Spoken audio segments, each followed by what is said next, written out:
Hello my dear children, how are you doing? Hope you are doing fine. I hope you have watched my previous video of tissue for class 9. Today I am going to make another video of the same chapter for the second part. I am going to describe about the plant tissues, the types of plant tissues, the complex permanent tissue and simple permanent tissue. So watch it, I hope you will like it.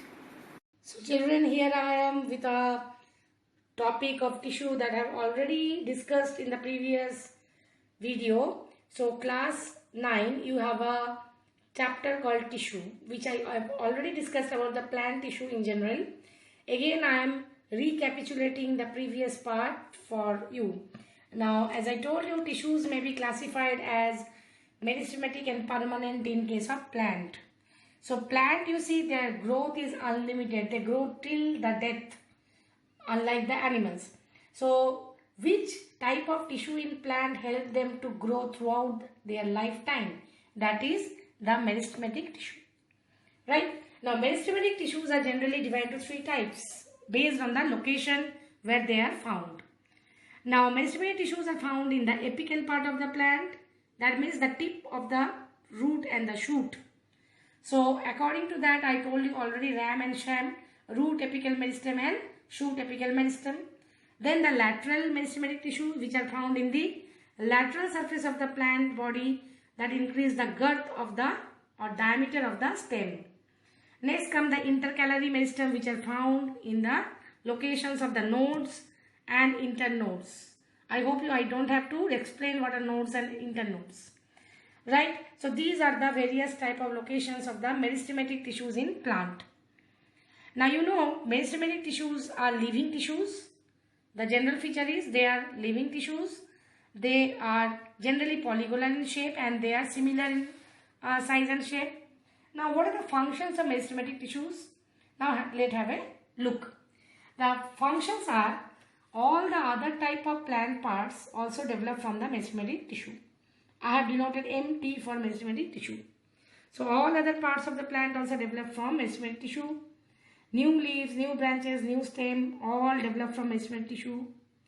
Meristematic tissue help to heal the injury in the plants, and it helps to increase the length of the stem, root, and as well as it helps to increase the diameter of the stem or girth of the stem.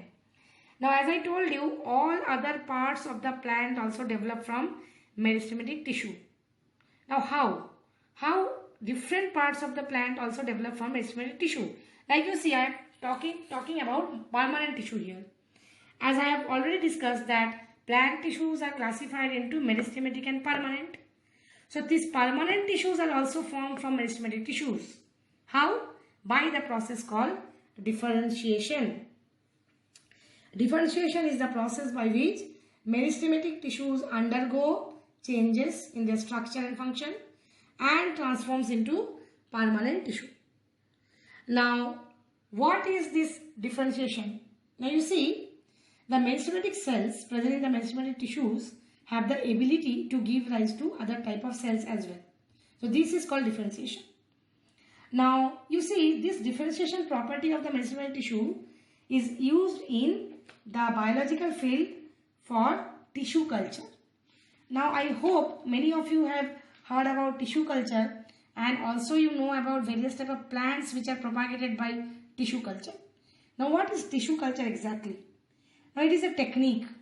Okay, it's a technique to produce clones of plants from the cells taken from the tip of the stem or bud or root. So root tips, stem tip and bud tip are taken in this process, where clones of the multiple copies or clones of the plants are produced from that particular tip region, the cells of the tip region. That means you can understand clones means they are identical. Already you have studied in class 8 about clones. So identical copies of plants are produced by this technology of tissue culture. So what are the advantages? Now the advantages are, you see, in this method the propagation rate is very quick. The plant breeder do not have to wait for the seed to grow, or they do not have to wait for the pollination to occur. So even they reduce the risk of diseases in the plant, and the desirable character are obtained from the plant. So these are the advantages of tissue culture. So now you can understand the tissue culture is done by the meristematic tissues of the plant. Okay. Next I will be telling you about the permanent tissue. Now what do you mean by permanent tissue? So the name implies permanent means totally they are permanent. They lose the ability of differentiation, or they lose the ability of to grow again. So they cannot grow, or the meristematic zones which develops into permanent tissue, they perform various other function. So permanent tissue are generally dead in number. So meristematic tissues are living, and permanent tissue, most of the permanent tissue, the cells are dead. Not all, but most. Remember this. So permanent tissues are again divided into two main types: simple permanent, complex permanent. Okay. So permanent divided into two main types: simple and complex. Now simple is again divided into three types: parenchyma, collenchyma, sclerenchyma. Okay. Now parenchyma are totally living type of plant tissues. They are living simple permanent tissue. Okay. Now what are the functions of this parenchyma tissue? Generally they help in storage, okay, of food and water. Now parenchyma, the cells are mainly isodiametric. They are isodiametric means every cell is having the same diameter, and they are oval or cylindrical, okay, maybe rectangular or pillar-like. It depends upon the various type of plant species. Now parenchyma is divided into two main types: arenchyma and chlorenchyma. Arenchyma means these are the tissues which are present in aquatic plant that mainly float on water. Generally, water hyacinth is very common plant. Is a very common aquatic weed in India that you can see they float on the surface of the water because they are free floating aquatic plant. If you cut the stem of the parenchyma, the water hyacinth, you can see parenchyma tissue there. The air gaps are present there. Okay, that help them to float or to provide buoyancy. Now chlorenchyma, it is a type of parenchyma which bears chlorophyll pigment. That's why it is called chlorenchyma. Now as they contain chloroplast, okay, so they are able to perform photosynthesis. So that's why they are called chlorenchyma. Next is collenchyma. Collenchyma means these are the mainly type of simple permanent tissue, generally which help in the bending of the stem or various parts of the plant without breaking. Now these type of collenchyma tissues, remember these are absent in monocot plants but present in dicot plants. Now what is a monocot? Monocot means the plants having only one seed cotyledon. There is only one cotyledon in the seed. They are monocot, like paddy, wheat. Okay, they are monocot. Dicot means having two cotyledon in their seed, like gram, cashew nut. Isn't it? So collenchyma are those tissues which are living tissues. So parenchyma is also living, collenchyma is also living. Among the simple permanent tissue, parenchyma, collenchyma are living. Remember, collenchyma generally they are living tissues. They are thin walled, and here this type of tissues do not have intercellular spaces in between the cells, and they help in bending of the stem without breaking, but they are absent in monocot, present in the dicot. The next type is the sclerenchyma. Sclerenchyma are dead tissues, dead permanent simple tissues, which are again divided into two types: fiber and sclerites. Right? Now you see sclerenchyma, these are generally found in the dead part of the plants because they have dead cells, they are dead, okay, dead tissues. Now this type of tissues generally they are found in the husk of coconut. You can see husk of coconut contain the sclerenchyma tissue, or you can see betel nut, you can see the flax or jute or hemp, which are the fiber obtained from plants. They also contain lot of sclerenchyma tissues. Now this type of tissues lack intercellular spaces and the cells are closely packed. Clear? So these are about the sclerenchyma. So the next topic is epidermis. Now epidermis and cork, these are the two type of protective plant tissues. Okay. Now protective plant tissue means these type of tissues actually contain an outer layer of cell that covers the parts of the plant like roots, stem, leaf and fruit. That's why they are called protective tissues. Understood? So these type of tissues, they have an outer layer of cells that cover the various part of the plant like root, stem and leaf or fruit. Now this type of tissues, they protect these plant parts from adverse environmental conditions. Okay, now let me tell you about epidermis. Now what do you mean by epidermis? Epi means upon. Upon means above and derma. Derma means skin. So this is a Greek word actually, which means the outermost layer of the plant tissue that covers the internal plant parts. Okay. So you see, this type of tissues are generally made up of a single layer of cell. So what is the nature of the epidermis? They are protective in nature. So let me write protective in nature. Right? Then single layer of cells. They are made up of single layer of cells. Okay. So these are the basic two functions of the nature of the epidermis. Okay. Now you see the surface of this epidermis. The surface of this epidermis is covered by cuticle. Now what is cuticle? You may be wondering, what is this cuticle? Now cuticle is a waxy coating or waxy waterproof layer which is formed by cutin. Okay, so cuticle is a waxy layer. Waxy layer made of cutin. Now what is this cutin? This is a wax like substance which are secreted by the epidermal cell. So the cell present in the epidermis, they secrete the cutin which forms a waxy coating on the epidermal layer, and it prevents the different type of plant parts from desiccation. Now this cuticle vary in thickness in different parts of the plant. I hope you got it. You got my point? So cuticle which covers the epidermal cell layer, which is secreted by the cells of the epidermis, which is waxy in nature. So it protects the various plant part, internal plant part, and this thickness vary from various parts of the plant. Now you see, in xerophytic plant, xerophytic you know, which grows in xeric condition. Xeric means extreme condition, like in a desert you can see a cactus, isn't it? Now cactus is a xerophytic plant found in the desert. So the xerophytic plants generally have a thick cuticle. So this cuticle layer is thick in cactus, thick cuticle. Why? Because you know that in a xeric condition or xerophytic condition, the environment is very harsh. There is very arid condition, water availability is very less.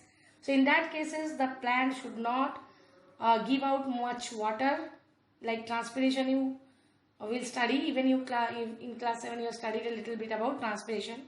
So in order to prevent the plant water loss from the plant by transpiration, the epidermal layer of the plants are covered by cuticle to avoid transpiration. So in xerophytic plant, the thickness of cuticle is much more than the mesophytic plant. Mesophytic means the plant that grows in the mesic condition, means normal ambient temperature, water availability.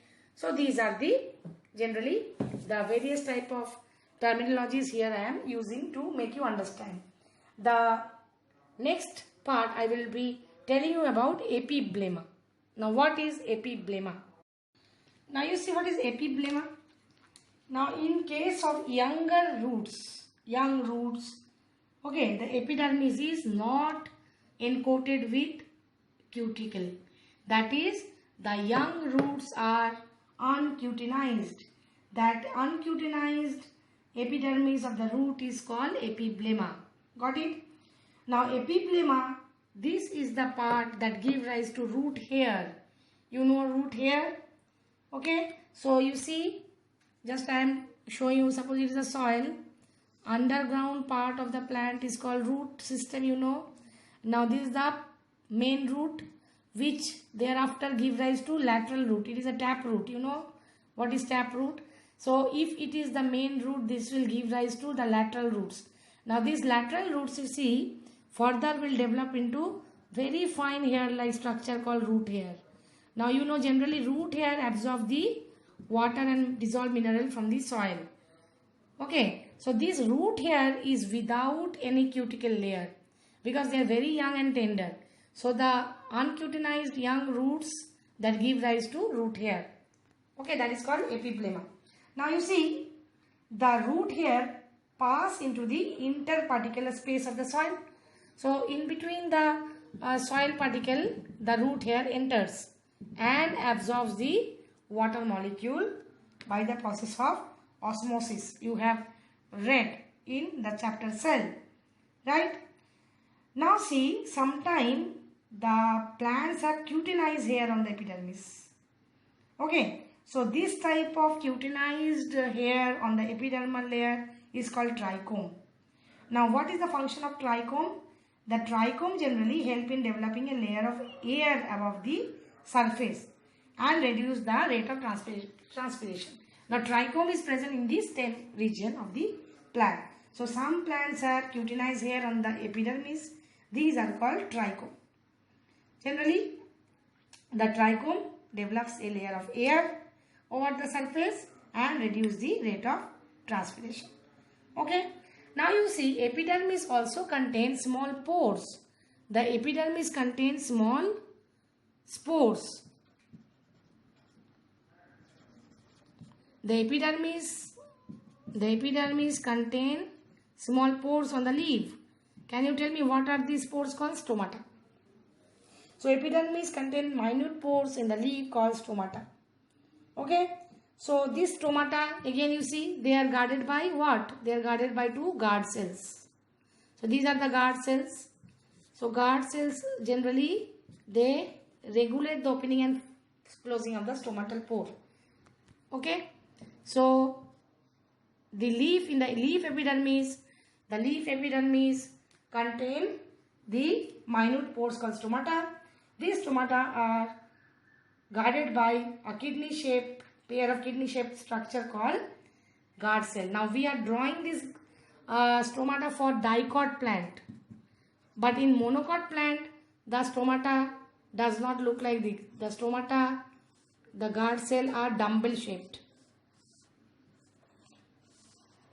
This is the guard cell for monocot plant and that is the guard cell for dicot plant.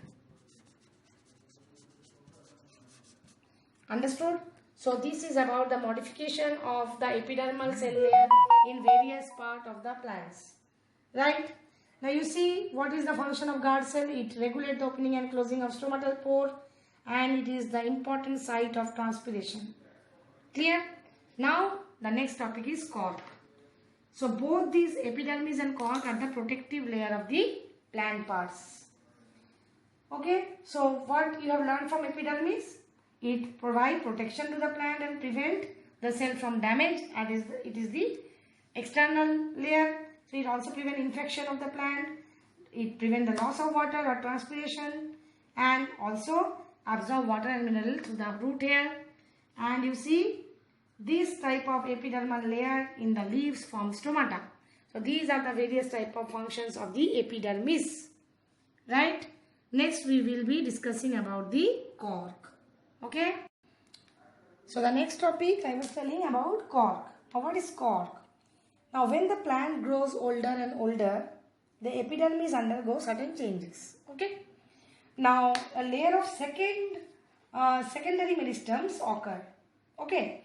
So when the plant parts become older and older, they undergo certain changes and a layer of secondary meristematic tissues, they replace the primary epidermis. Clear? So this primary epidermis is replaced by a secondary meristematic tissue layer, which is called phelogen. Let me write. Phelogen. So when the, I am again repeating, listen to me carefully. When the epidermis, when the plant grows older and older, the epidermis layer undergoes certain changes where next layer, a layer of secondary meristematic tissues is replaces the primary meristematic tissues of the epidermis, which is called phelogen. Now phelogen is also known as cork or cork cambium. Right? Now I hope you could understand what is cork. Now cork cambium actually consists of only one type of cell. Clear? So when the epidermis undergo changes, when it grows older, a second meristematic layer replaces the primary epidermis, and which is known as cork or phelogen. This phelogen is also known as cork cambium, which is made up of single type of cell or a single type of or only one type of cell. Made up of one type of cell. Clear? Now what is the shape of this cell? They are rectangular. The shape of this cell is rectangular. Okay? Rectangular shape. Now you see, as they are older cells, you have already read in class 8, the older cell has a large central vacuole. The cell wall, cell membrane. So large central vacuole. So it is a vacuolated cell. Okay? Protoplasm is there though, because it is still living. Now tannins are there, chloroplasts are there. Now the cork cambium cells are generally dead and lack intercellular spaces. The cell wall start becoming thicker and thicker. Okay, why? Because the cell wall is deposited by a chemical called suberin. Make it clear. So when the phelogen, this has a rectangular cell, the cell wall become tougher and tougher, or they become thick by the deposition of a chemical called suberin. Now what is the property of suberin? Suberin is impermeable. Impermeable to what? Impermeable to water and gases. Right? So you see, this suberin, it becomes impervious to water and gases. Okay? And the cork cambium divides and gives rise to new cells. And generally the phelogen forms the phelen. So phelogen form the what? Phelen. Phlegm, which become impervious to water and mineral or gases. Okay, so phelogen converts into phlegm on the outer side, and in the inner side it forms the pheloderm. So this is the outer side. Phlegm is in the outer side and pheloderm in the inner side of the cork. Understood? So these are the generally the modifications of the cork. Okay, so what does the phlegm form? As it is the outer part of the plant, it forms the bark of the tree. You know, the old plant have bark which is dead in nature. So this is actually the bark formed from the phlegm. I hope you understood now. And this bark contains small openings. These are called lenticels. What are it? They exchange gases. Okay. So this is the cork and the epidermal layer of the plant. Now as I told you about cork. So what is the function of cork? Now many of you children, you play cricket, I hope. Now have you seen cricket balls? These are made up of cork. We say a cork ball, deuce ball, cork ball. So this cork is actually the hard outer part of the plant which is used for making cricket balls, tennis paddles, okay, table tennis paddles, then shuttlecock. Various type of sports goods are made up of cork. Now what is the property of cork? It is an insulator. It is an insulator. Okay, and it does not catch fire easily. So lot of sports items are made out of cork. Okay, now generally you see oak tree, you have heard about oak tree. Oak tree is a type of gymnosperm. So oak tree, it also commercially used for making different type of cork made substances. Now we will be learning about the complex permanent tissue. Hope you remember the name of the complex permanent tissues. Okay, recapitulate and tell me what are the complex permanent tissues. They are xylem and phloem. Right? Now these xylem and phloem are made up of 4 elements. What are the 4 elements in xylem and phloem? In xylem, the elements are xylem parenchyma,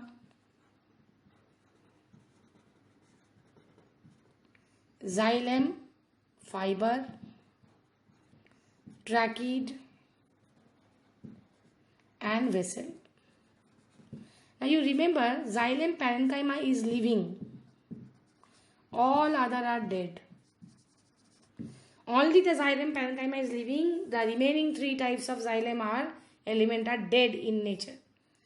While phloem tissues consist of phloem parenchyma, same I am writing PP as phloem parenchyma, phloem fiber. Next is seed tube and companion cell. Now see, this is dead. While these 3 are, I am marking something else, these 3 are living. So the tick is the dead one, that is the phloem parenchyma fiber is the dead. While the phloem parenchyma, seed tube and companion cells are living. So you can understand easily that in xylem, only the xylem parenchyma is living while the other 3 are dead.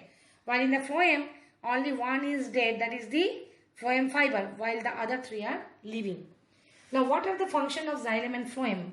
Xylem conduct water and mineral from the root to the upward direction to the leaf, while phloem conduct food from dissolved organic matter actually and hormones and many other substances from the leaf to various storage organs and growing points of the plant. Okay. Now you see these xylem and phloem, they have some other name as well. Xylem is also known as wood and phloem is also known as bast. Xylem is known as wood and phloem is known as bast. Clear? Now you see, we will talk about the role of the xylem. Generally, I told you xylem mainly xylem conduct water and mineral. The function of xylem parenchyma is the xylem parenchyma plays a role in storage of food, and xylem also provide mechanical strength to the plant body. In vascular plants, okay, the major water conducting system is the xylem. Clear? Now you see in phloem, all the other, only the fiber is dead while the other are living. So seed tube is the main type of element that conduct food or organic solvent. Okay. Now I will be telling you about the structure of the phloem. So my dear children, we are very close to the last part of the plant tissue, that is the complex permanent tissue, xylem and phloem, that I have just discussed with you. Now I told you that both xylem and phloem contains 4 type of elements. The basic difference between xylem and phloem are: xylem conduct water and mineral from the soil to the upward direction of the plant towards the leaf, and phloem conduct food produced by the leaf to all the directions of the plant wherever growth is taking place. So the next part is the elements in the xylem. Now I told you xylem possesses 4 elements, namely vessels, tracheids, xylem parenchyma and xylem fiber. Now out of these 4 elements, you see I have drawn nucleus, vacuole, cell wall, and this is the cell membrane. Obviously all the living content is, you can see nucleus is present and cytoplasm is present, that means protoplasm is there. So it is the living element of the xylem, while all these 3 are the dead type of tissues in the xylem. Okay, now you see in this vessel is one of the very important element of the xylem that conduct water in higher plants. Now these vessels have non-lignified areas. Non-lignified means without the presence of lignin. So these non-lignified area of the vessels are known as pits. Now these pits help the water to pass sideways between one xylem with the other xylem. Okay, so sideways or lateral conduction of water between the two xylem takes place through the pits present in the xylem, which are the non-lignified part.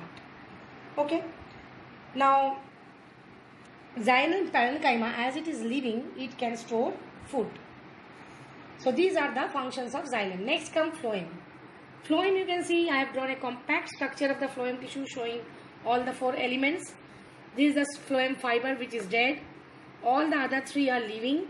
The companion cell, see, it has a nucleus which regulate the function of seep tube. This is the seep tube cell which lacks nucleus. You cannot find anywhere I have drawn a nucleus because it is a dead component of the xylem.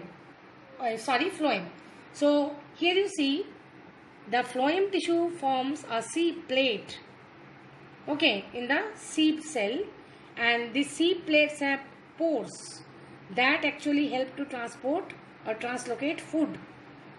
Okay, now the companion cell, the nucleus of companion cell regulate the function of the phloem, and thereafter you can see this is the phloem parenchyma, which is also a living structure. So these are the various elements of the vascular tissues in plants. So plants have 2 types of vascular tissues, xylem and phloem. They collectively form vascular bundle, right? So this vascular bundle conduct all the components necessary for the growth and development of the plant that I just discussed about the function of xylem and phloem. Okay, now you see in class 10 you will be reading more clearly about the function of phloem and xylem in the chapter of life process while you will study about conduction of transportation of water. So here is the today's topic is going to be finished. Before that, I want to recapitulate the part that I have taught you. So in the plant tissue, you have studied about the 2 types of plant tissues, meristematic and permanent. Meristematic is the living tissue. Okay, permanent tissue, some of the permanent tissues are living while most are dead. Permanent tissues are again divided into simple and complex. Simple permanent tissues, as you have studied about parenchyma, collenchyma, sclerenchyma, and complex permanent tissue about xylem and phloem. So xylem and phloem are vascular tissues made up of 4 different elements.